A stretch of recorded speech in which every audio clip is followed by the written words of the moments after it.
ಚುನಾವಣಾ ರಾಜಕಾರಣಕ್ಕೆ Siddaramaiah good bye. ಹಾಗಾದ್ರೆ ವಾಟ್ ನೆಕ್ಸ್ಟ್? ಕಾಂಗ್ರೆಸ್ಗೆ ಪ್ಲಸ್ ಆಗುತ್ತಾ ಮೈನಸ್ ಆಗುತ್ತಾ ಸಿದ್ದರಾಮಯ್ಯನವರ ಈ ನಿರ್ಧಾರ? ರಾಜ್ಯದಲ್ಲಿ 50 ಲಕ್ಷ ಇರುವಂತಹ ಕುರುಬ ಸಮುದಾಯದ ಮುಂದಿನ ನಾಯಕ ಯಾರು? ಮಾತನಾಡ್ತಾ ಹೋಗೋಣ. ನಮಸ್ಕಾರ, ನೀವು ನೋಡ್ತಾ ಇದ್ದೀರಾ ಸುಮನ್ ಟಿವಿ ಕನ್ನಡ. ನಾನು ನಿಮ್ಮ ಮಹೇಶ್ ಎಂ ದಂಡು.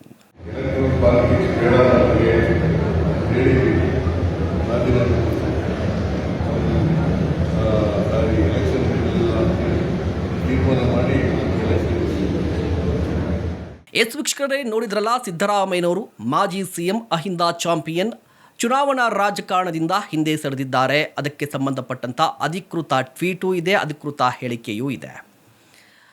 ಬರೋಬ್ಬರಿ 48 ವರ್ಷಗಳ ಕಾಲ ರಾಜ್ಯ ರಾಜಕಾರಣದಲ್ಲಿ ಪ್ರಮುಖ ಪಾತ್ರವನ್ನು ವಹಿಸಿದಂತಹ ಸಿದ್ದರಾಮಯ್ಯನವರು ಇನ್ನು ಮುಂದೆ ಚುನಾವಣಾ ರಾಜಕಾರಣದಲ್ಲಿ ಕಾಣಿಸಿಕೊಳ್ಳೋದಿಲ್ಲ. ಸಿಂಪಲ್ ಆಗಿ ಹೇಳಬೇಕು ಅಂತ ಹೇಳಿದ್ರೆ 2028ರ ರಾಜ್ಯ ವಿಧಾನಸಭಾ ಚುನಾವಣೆಯಲ್ಲಿ ಸಿದ್ದರಾಮಯ್ಯನವರು ಯಾವುದೇ ಕ್ಷೇತ್ರದಿಂದ ಸ್ಪರ್ಧೆ ಮಾಡಲ್ಲ ಅಂತ ಹೇಳಿ ಘೋಷಣೆ ಮಾಡಿದ್ದಾರೆ. ಹಾಗಾದರೆ ಸಿದ್ದರಾಮಯ್ಯನವರ ಈ ಘೋಷಣೆಯ ಹಿಂದೆ ಇರುವಂತಹ ಲೆಕ್ಕಾಚಾರಗಳೇನು? ಸಿದ್ದರಾಮಯ್ಯನವರು ಒಂದು ವೇಳೆ ಚುನಾವಣೆಗೆ ಸ್ಪರ್ಧೆ ಮಾಡೋದಿಲ್ಲ ಅನ್ನೋದಾಗೋದಾದರೆ, ಅಥವಾ ಅವರ ನಿರ್ಧಾರ ಗಟ್ಟಿಯಾಗಿ ಹೀಗೆ ಇದ್ದರೆ ಕಾಂಗ್ರೆಸ್ಗೆ ಪ್ಲಸ್ ಆಗುತ್ತಾ ಮೈನಸ್ ಆಗುತ್ತಾ? ಇದರ ಜೊತೆಗೆ ರಾಜ್ಯದಲ್ಲಿ ಹೆಚ್ಚು ಕಡಿಮೆ 50 ಲಕ್ಷ ಇರುವಂಥ ಕುರುಬ ಸಮುದಾಯ, ಅದರ ಮುಂದಿನ ನಾಯಕ ಯಾರು? ಈ ಎಲ್ಲದರ ಬಗ್ಗೆ ಮಾತನಾಡ್ತಾ ಹೋಗೋಣ. ಮೊದಲಿಗೆ ಸಿದ್ದರಾಮಯ್ಯನವರು ಯಾಕೆ ಈ ನಿರ್ಧಾರವನ್ನು ಅಥವಾ ಈ ಘೋಷಣೆಯನ್ನು ಮಾಡಿದ್ರು ಅಂತ ನೋಡೋದಾದರೆ, ಗೊತ್ತಿದೆ, ಸಿದ್ದರಾಮಯ್ಯನವರು ಸ್ವತಃ ಹೇಳಿಕೊಂಡಿದ್ದಾರೆ, ಇತ್ತೀಚೆಗೆ ರಾಜಕೀಯ ತುಂಬ ಕುಲಗೆಟ್ಟು ಹೋಗಿದೆ, ಕಲುಷಿತ ಆಗಿದೆ. ಈ ಹಿಂದೆ ರಾಜಕಾರಣಿಗಳಿಗೆ ಅಥವಾ ನಾಯಕರಿಗೆ ಜನರೇ ದುಡ್ಡನ್ನು ಕೊಟ್ಟು ಚುನಾವಣೆ ನಿಲ್ಲಿಸ್ತಾ ಇದ್ರು. ಬಟ್ ಈಗೇನಾಗಿದೆ ಅಂತ ಹೇಳಿದ್ರೆ, ರಾಜಕಾರಣಿಗಳು ಯಾರು ಚುನಾವಣೆಗೆ ನಿಂತ್ಕೊಳ್ತಾರಲ್ವ, ಅವರು ಜನರಿಗೆ ದುಡ್ಡನ್ನು ಕೊಡುವಂಥ ಪರಿಸ್ಥಿತಿ ಬಂದುಬಿಟ್ಟಿದೆ. ಸೊ ಈಗಿನ ರಾಜಕೀಯದ ಬಗ್ಗೆ ಸಿದ್ದರಾಮಯ್ಯವ್ರಿಗೆ ಎಲ್ಲೋ ಒಂದು ಕಡೆ ಬೇಸರ ಕಾಣಿಸ್ತಾ ಇದೆ. ಈಗಿನ ರಾಜಕೀಯ ವ್ಯವಸ್ಥೆಯ ಬಗ್ಗೆಯೂ ಕೂಡ ಅವ್ರಿಗೆ ಬೇಸರ ಇದೆ. ಇದೊಂದು ರೀಸನ್. ಜೊತೆಗೆ ವಯಸ್ಸಿನ ಕಾರಣ.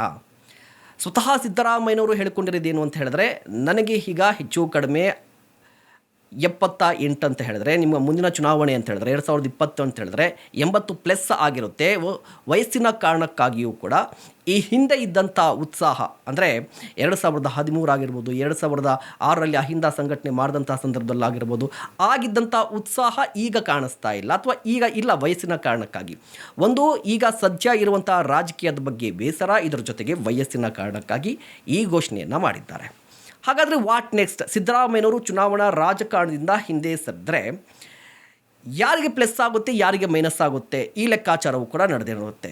ಸೊ ನಾವೀಗ ಕಾಂಗ್ರೆಸ್ ಪಕ್ಷವನ್ನು ಸೀಮಿತವಾಗಿ ಮಾತನಾಡೋದಾದರೆ, ಕಾಂಗ್ರೆಸ್ ಪಕ್ಷಕ್ಕೆ ಸಿದ್ದರಾಮಯ್ಯನವರ ಈ ನಿರ್ಧಾರದಿಂದ ಪ್ಲಸ್ ಆಗುತ್ತಾ ಮೈನಸ್ ಆಗುತ್ತಾ ಅಂತ ನೋಡೋದಾದರೆ, ನೋಡಿ, ಒಂದು ಡೇಟಾವನ್ನು ಮೊದಲಿಗೆ ನಾನು ಹೇಳೋಕ್ಕೆ ಇಷ್ಟಪಡ್ತೀನಿ.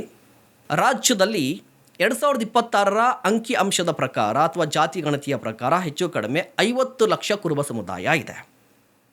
ಇದರ ಜೊತೆಗೆ 50ರಿಂದ 60 ವಿಧಾನಸಭಾ ಕ್ಷೇತ್ರದಲ್ಲಿ ಕುರುಬ ಸಮುದಾಯ ನಿರ್ಣಾಯಕ ಪಾತ್ರವನ್ನು ವಹಿಸುತ್ತೆ. ಅಂದರೆ ಸೋಲು ಗೆಲುವನ್ನು ಈ ಕುರುಬ ಸಮುದಾಯ ನಿರ್ಧರಿಸುತ್ತೆ.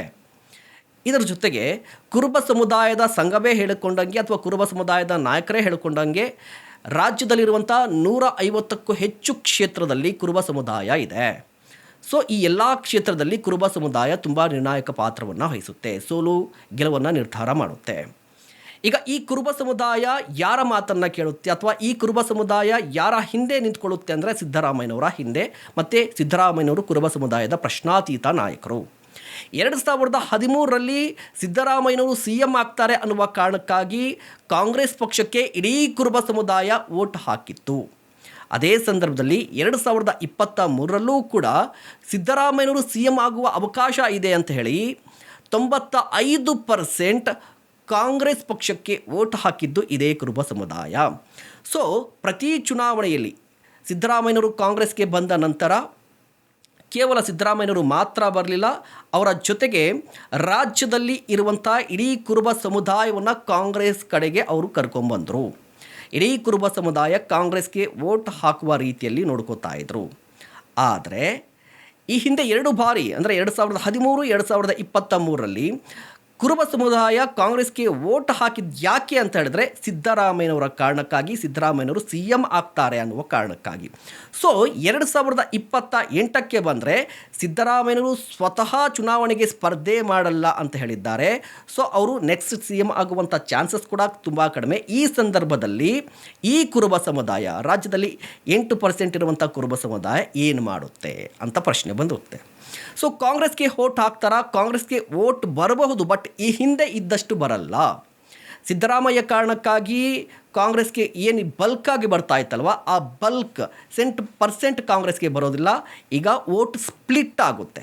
ಅದು ನಾನಾ ಕಾರಣಕ್ಕಾಗಿ ವೋಟ್ ಸ್ಪ್ಲಿಟ್ ಆಗುತ್ತೆ. ಇದ್ರ ಜೊತೆಗೆ ಕುರುಬ ಸಮುದಾಯದಲ್ಲೂ ಕೂಡ ಒಂದು ಅಸಮಾಧಾನ ಇದೆ.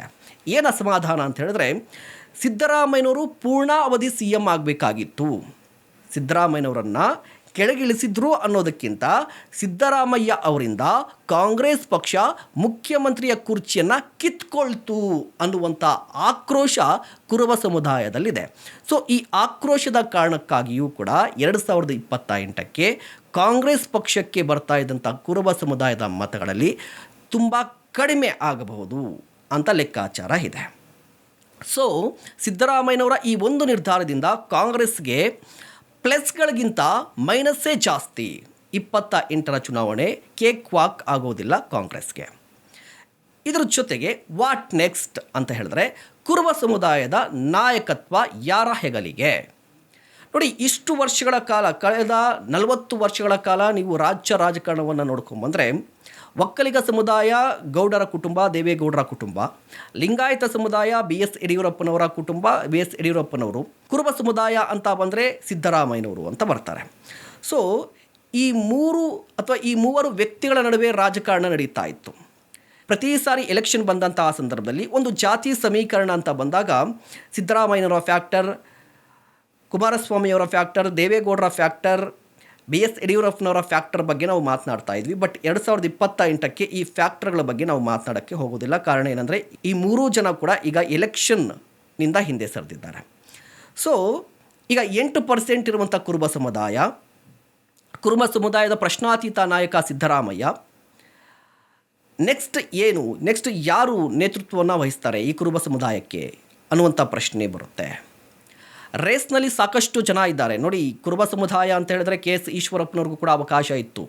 KS ಈಶ್ವರಪ್ಪನವರನ್ನು ಕುರುಬ ಸಮುದಾಯ ಒಪ್ಪಲಿಲ್ಲ. ಸ್ವತಃ KS ಈಶ್ವರಪ್ಪನವರು ಹೇಳ್ಕೊಂಡಿದ್ದಾರೆ, ನಾನು ಯಾವುದೇ ಜಾತಿಗೆ ಸೀಮಿತ ಅಲ್ಲ, ನಾನು ಹಿಂದೂ ಧರ್ಮ, ಹಿಂದುತ್ವ ನನ್ನ ಸಿದ್ಧಾಂತ ಅಂತ ಹೇಳಿ. ಹಾಗಂತೇಳಿ ಸಿದ್ದರಾಮಯ್ಯನವರು ಜಾತಿ ಅಂತ ಹಿಂದೆ ಹೋದ್ರಾ, ಅಥವಾ ಇಡೀ ಜಾತಿ ಸಮುದಾಯವೇ ಅವರ ಹಿಂದೆ ಬಂತ ಅಂತ ಹೇಳಿದ್ರೆ ಇದರ ಉತ್ತರ ಕೂಡ ನೀವೇ ಕೊಡ್ತೀರಾ. ಸಿದ್ದರಾಮಯ್ಯರು ಸ್ವತಃ ಹೇಳಿಕೊಂಡಿದ್ದಾರೆ ಜಾತಿ ವ್ಯವಸ್ಥೆಯ ಬಗ್ಗೆ, ಅವ್ರಿಗಿರುವಂಥ ಅಸಮಾಧಾನದ ಬಗ್ಗೆ. ಸೊ ಇಡೀ ಸಮುದಾಯ ಸಿದ್ದರಾಮಯ್ಯನವರ ಹಿಂದೆ ನಿಂತಿತ್ತು. ಸೊ ಸಿದ್ದರಾಮಯ್ಯನವರ ನಂತರ ಇಡೀ ಸಮುದಾಯ ಯಾರನ್ನ ನಾಯಕರನ್ನಾಗಿ ಅಕ್ಸೆಪ್ಟ್ ಮಾಡಿಕೊಳ್ಳುತ್ತೆ ಅನ್ನೋದು ಕೂಡ ದೊಡ್ಡ ಯಕ್ಷ ಪ್ರಶ್ನೆ ಆಗಿದೆ. ಸೊ ನಿಮ್ಮ ಅಭಿಪ್ರಾಯ ಏನು? ಸಿದ್ದರಾಮಯ್ಯನವರ ಬಳಿಕ ಕುರುಬ ಸಮುದಾಯದ ನಾಯಕ ಯಾರಾಗಬಹುದು? ಇದೇ ಸಂದರ್ಭದಲ್ಲಿ 2028ರ ರಾಜ್ಯ ವಿಧಾನಸಭಾ ಚುನಾವಣೆಯಲ್ಲಿ ಸಿದ್ದರಾಮಯ್ಯನವರ ಫ್ಯಾಕ್ಟರ್ ಹೇಗಿರಬಹುದು? ದಯವಿಟ್ಟು ಕಮೆಂಟ್ ಮಾಡಿ. ಸಿದ್ದರಾಮಯ್ಯನವರು ಮತ್ತೆ ಎಲೆಕ್ಷನ್ಗೆ ಕಂಟೆಸ್ಟ್ ಮಾಡಬೇಕೋ ಬೇಡವೋ ಅದನ್ನು ಕೂಡ ಕಮೆಂಟ್ ಮಾಡಿ. ಇಂತಹ ಮತ್ತಷ್ಟು ಕಂಟೆಂಟ್ಗಾಗಿ ನೋಡ್ತಾ ಇರಿ ಸುಮನ್ TV ಕನ್ನಡ. ನಮಸ್ಕಾರ.